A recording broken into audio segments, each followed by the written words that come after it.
ప్రతి సంస్థ సర్వేను మన పరిగణలోకి తీసుకోవాల్సిన అవసరం లేదు కదా. సార్, ఎన్డీటీవీకి సంబంధించి వైసీపీకి 50% ఓటు శాతం వస్తుంది, టీడీపీకి 48%, కాంగ్రెస్కి 2% ఓటు శాతం ఉందని చెప్పి వాళ్ళు చెప్తున్నారు. చాలా తగ్గఫోరుగా ఉంది అన్నది ఎన్డీటీవీ ఇచ్చిన సర్వే. ఎలా చూడాలి సార్? అది ఎన్డీటీవీ కాదు, ఒక సంస్థ అయితే నీకు కూటమికి ఒక 1% ఎక్కువ ఓటింగ్ ఇచ్చారు. ఓకే, అయినా కూడా వైసీపీకి ఎక్కువ సీట్లు వస్తాయని చెప్పారు. ఎలా సార్ అది? అది ప్రాక్టికల్గా సాధ్యం అవుతుంది. ఎందుకు అవుతుందంటే మన దేశంలో ఎన్నికలు రాష్ట్ర వ్యాప్తంగా జరగవు, రాష్ట్రంలో జరగవు, నియోజకవర్గంలో జరుగుతాయి. ఉదాహరణకు 171 సీట్లలో 100 సీట్లు పార్టీ గెలుచుకుంది, అందులో 1000 నుంచి 5000 మేడతో గెలిచింది అనుకోండి. మిగతా 75 సీట్లలో గెలిచిన వారు 10,000 నుంచి 20,000 మేడతో గెలిచారనుకోండి, ఆటోమేటిక్గా ఓటింగ్ వాళ్ళకే ఎక్కువ ఉంటుంది కదా. అందువల్ల ఓటు పర్సంటేజ్కు సీటుకు మన దగ్గర ఎలాంటి సంబంధము లేదు.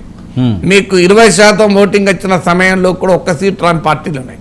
ఉత్తరప్రదేశ్లో బీఎస్పీకి 20% వచ్చి ఒక్క సీట్ రాని రోజులు ఉన్నాయి. బెంగాల్లో సిపిఎంకు 20% ఓటింగ్ వచ్చి ఒక్క సీట్ రాని సందర్భాలు కూడా ఉన్నాయి.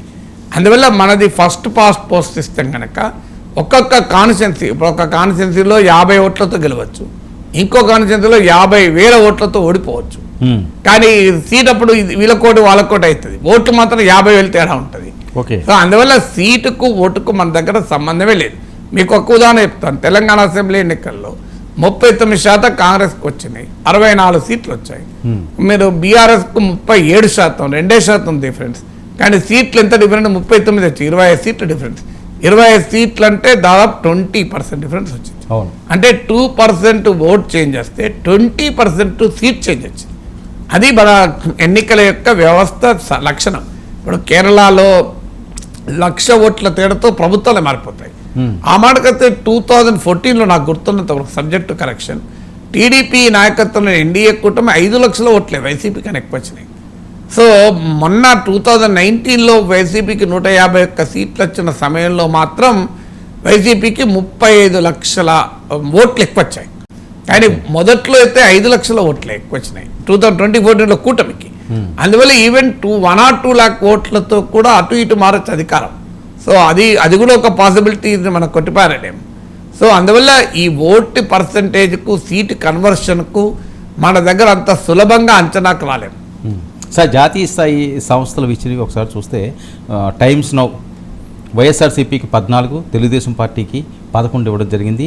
న్యూస్ నేషన్ వైఎస్ఆర్సీపీకి 6, పొత్తు పార్టీలకి 19, పోల్ ఆఫ్ పోల్స్ వైసీపీకి 7, పొత్తు పార్టీలకి 18, ఐపీఎస్ఓఎస్ వైసీపీకి 5, పొత్తు పార్టీకి 19, జన్కాబాత్ వైసీపీకి 8 నుంచి 13, జన్కీబాత్ వైసీపీకి 8 నుంచి 13, పొత్తు పార్టీలకి 10 నుంచి 14, సిఎన్ఎన్ న్యూస్ 18 వైసీపీకి 5 నుంచి 8, 19 నుంచి 22 పొత్తు పార్టీలకి. అంటే మెజారిటీ సీట్స్ ఇక్కడ లోక్సభ పొత్తు పార్టీ వైపే నేషనల్ మీడియా మొగ్గు చూపుతుంది. ఇంతకుముందు చెప్పింది అదే కదా మీకు. అసెంబ్లీ ఎన్నికల వైపు ఇప్పటి వరకు వచ్చిన ప్రముఖ సంస్థల్లో వైసీపీకి మెజారిటీ ఇచ్చారు.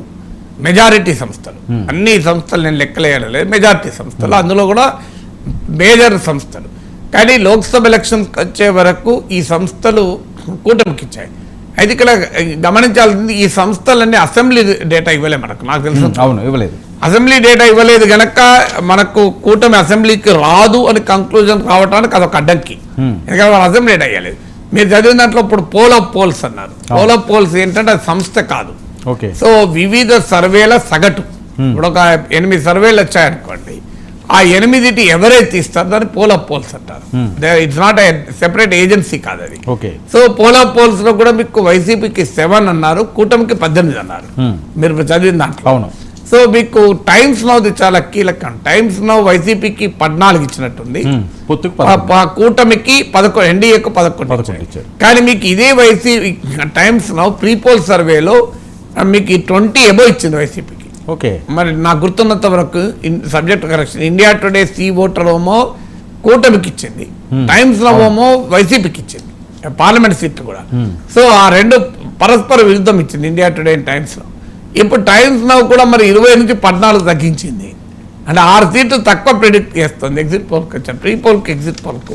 అదొక సిగ్నిఫికెంట్ అబ్జర్వేషన్, మరి ఏ రకంగా రేపు ఉంటుంది అని. అందువల్ల still die is not cast, అంటే నిర్ణయం జరిగిపోయింది, ప్రజల తీర్పు తేలిపోయింది, ఇక ప్రజల తీర్పు అర్థమైపోయింది అని ఎవరనుకున్నా పొరపాటే.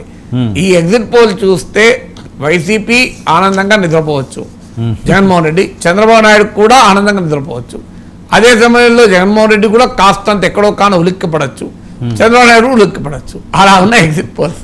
సో అందువల్ల అల్టిమేట్గా రిజల్ట్ ఎలా ఉంటుంది అనేది ఈ ఎగ్జిట్ పోల్స్ను బట్టి అయితే కంక్లూజివ్గా ఇంకో ఆంధ్రప్రదేశ్ ప్రజల తీర్పు ఇదే అని మాత్రం చెప్పలేము. సార్, ఆంధ్రప్రదేశ్లో ఈసారి జరిగిన ఎన్నికలు ఏ ప్రాతిపదిక మీద ఎక్కువగా మొగ్గు చూపించే అవకాశం ఉంటుంది సార్? అంటే అది రిజల్ట్ బట్టి మనం చెప్పగలగాలి. ఇప్పుడైతే అబ్జర్వ్ చేసిన దాంట్లో అంటే అనేక ఫ్యాక్టర్స్ ఉన్నాయి. ఎప్పుడు కూడా ఎలక్షన్ ఒక్క ఫ్యాక్టర్ పైన